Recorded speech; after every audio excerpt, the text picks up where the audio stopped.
নমস্কাৰ বন্ধুসকল, এইটো পিছে দীপাৱলী সময়ৰ ভিডিঅ', কিন্তু মই সময়হে পোৱা নাছিলোঁ আপোনালোকৰ ওচৰত আগবঢ়াবৰ কাৰণে। দীপাৱলী জুবিন দাৰ ঘটনাটোৰ পিছে কলৈকো যাব মন যোৱা নাছিলে আৰু একো বনাবলৈও মন যোৱা নাছিলে দীপাৱলী বুলি।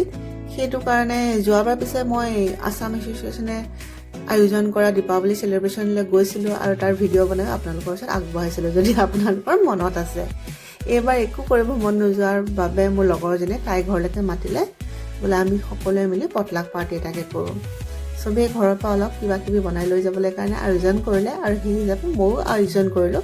তাকে বোলো অকণমান আপোনালোকৰ লগতো শ্বেয়াৰ কৰি দিওঁ। কিন্তু ঘটনাটো এনেকুৱা হ'ল যে মোৰ লগৰ কেইজনীয়ে ক'লে যে নহৰু আৰু পিঁয়াজ ইউজ নকৰিবি। কিন্তু নহৰু আৰু পিঁয়াজ ইউজ নকৰাকৈ মই কি বনাম ভাবেই নাপালোঁ। তথাপিও আপোনালোকক মই দেখাইছিলোঁ, মই এখন ফ্ৰুটছ আৰু ভেজিটেবলছ মিলাই পেলাই চালাড বনাইছিলোঁ আৰু এখন আলু আৰু চয়াবিনৰ চব্জি বনাইছিলোঁ। আৰু তেওঁলোকেও তেনেকৈ পিঁয়াজ আৰু নহৰু ইউজ নকৰাকৈ কিবা কিবি বনাবলৈ চেষ্টা কৰিছিলে। তাৰ মাজত বাকীখিনিতো চবেই ভাল হৈছে, কিন্তু দহি বৰা আৰু কালাকানটো ইমান ভাল লাগিলে নহয়। মানে ইয়াত সাধাৰণতে আমি ইণ্ডিয়াৰ এই বস্তুবিলাক খাব নাপাওঁ যে, ইঘৰে সিঘৰে যদি কিবা এটা পাতোঁ তেতিয়াও মানে যিমান পাৰোঁ মানে ইণ্ডিয়ান বস্তুখিনি আমি বনাবলৈ কাৰণে চেষ্টা কৰোঁ। আৰু কালাকানটো খাই দহি বৰাটো খাই ইমান ভাল লাগিলে, একদম হাত পৰি গ'ল। মই বনোৱা বস্তুকেইটা এইকেইটা মই আপোনালোকক সৰু সৰু ৰীল বা ফটো যোগাই দেখাইছিলোঁ, যদি আপোনালোকৰ মনত আছে।